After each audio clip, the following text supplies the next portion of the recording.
علامہ اقبال نے اپنی خوبصورت انداز میں لکھا ہے، کہتے ہیں سلطان مراد ہندوستان کا بادشاہ تھا۔ اقبال نے لکھا ہے، اقبال کہتے ہیں اس نے ایک مستری کو بلایا مسجد بنانے کے لیے، کہا اس طرح کی بنانا میرا دل خوش ہو جائے۔ معمار نے مستری نے مسجد بنائی، بادشاہ سلامت کو پسند نہ آئی تو بادشاہ سلامت نے اس مستری کا ہاتھ غصے سے کاٹ ڈالا، پوچھ کوئی نہیں نہ سکتا۔ وہ سیدھا قاضی کی عدالت میں کٹا ہوا ہاتھ لے کے گیا اور قاضی کے دروازے پہ جا کے کہنے لگا میں پوچھ سکتا ہوں آپ کس کا کلمہ پڑھتے ہیں؟ پوچھ سکتا ہوں؟ تو قاضی کہتے میری کرسی بھی کانپنے لگی اور جس کمرے میں بیٹھا تھا وہ کمرہ بھی کانپنے لگا۔ میں نے کہا سوالی تو بات کا کہانی، پہلے بتاؤ کلمہ کس کا پڑھتے ہو؟ تو قاضی کہتا ہے میری آنکھیں برس پڑی۔ میں نے کہا میں اس کے کلمہ پڑھتا ہوں جو دنیا میں بھی میرا وارث ہے، قیامت میں بھی وہی میرا والی بنے گا، جو دنیا اور آخرت میں میرا والی ہے، میں مصطفیٰ کا کلمہ پڑھتا ہوں۔ تو کہنے لگے ہاں اس لیے تجھ سے یہ بات کہلوائی ہے کہ کہیں تو بادشاہ کا تو کلمہ نہیں پڑھتا، معاذ اللہ، تو قاضی عدالت میں بیٹھا ہے کرسی پہ، اس کا کلمہ تو نہیں پڑھتا؟ کہا نہیں میں مصطفیٰ کا۔ پھر دیکھ میرا ہاتھ کٹ گیا ہے، اب تو بتا کہ تو بادشاہ سمجھ کے معاف کرے گا یا رسول اللہ کا دین سمجھ کے نافذ کرے گا؟ ڈاکٹر اقبال کہتے ہیں وہ قاضی نے حکم جاری کیا کہ فوراً بادشاہ کو بلایا جائے۔ ہندوستان کا فرما روا پیغام گیا تو کانپتا ہوا آیا، قاضی نے سامنے کھڑا کیا، ایک طرف بادشاہ اور ایک طرف وہ معمولی معمار مستری کام کرنے والا۔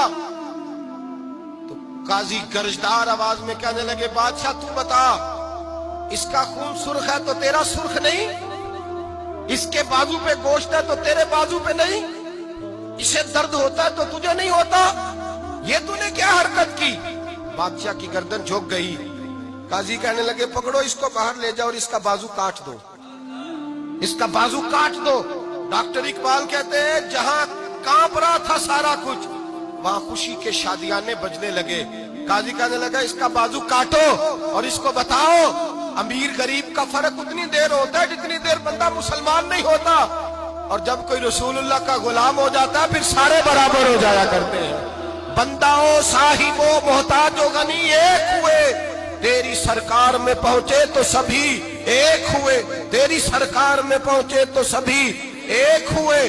اور اپنی ملت پر قیاس اقوام مغرب سے نہ کر، خاص ہے ترکیب میں قوم رسول ہاشمی، لے جاؤ کاٹو اس کا بازو۔ اقبال کہتے ہیں جب باہر لے جایا گیا بادشاہ کو تو بادشاہ نے گردن جھکائی۔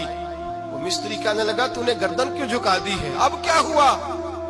تو بادشاہ سلطان مراد آنکھ کھول کے کہنے لگا بھول گیا تھا، غلطی ہو گئی تھی، بادشاہی کے تکبر میں آیا تھا، وہ جو تیرا ہاتھ کاٹا ہے وہ تکبر سے کٹ گیا ہے، اور یہ جو گردن میں نے جھکا دی ہے یہ میں نے اپنے نبی کے دین کی حد کے نیچے جھکا دی ہے، حضور کے قانون کے نیچے جھکا دی ہے، یہاں سزا لوں گا وہاں شرمندہ نہیں ہونا چاہتا۔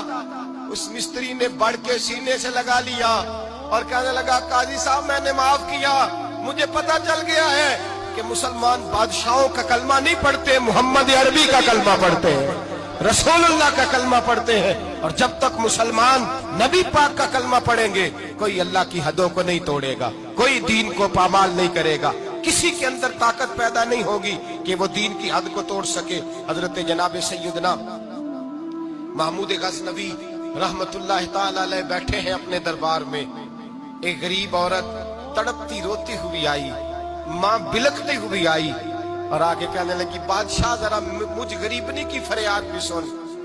بادشاہ نے کہا جلدی سے بلاؤ کہیں اس کی چیخیں کوئی زلزلہ برپا نہ کر دیں۔ قریب آئے، کیا بات ہے؟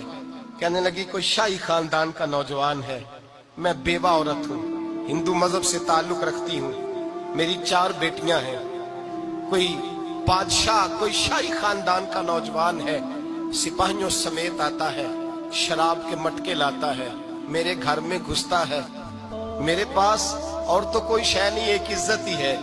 جب وہ جوان بیٹی کی طرف دیکھتا ہے تو میں سوچتی ہوں اب دنیا میں بچا کیا ہے؟ بادشاہ میں بڑی مشکل سے تجھ تک پہنچی ہوں، میں اگرچہ ہندو ہوں پر میری فریاد رسی کون کرے گا؟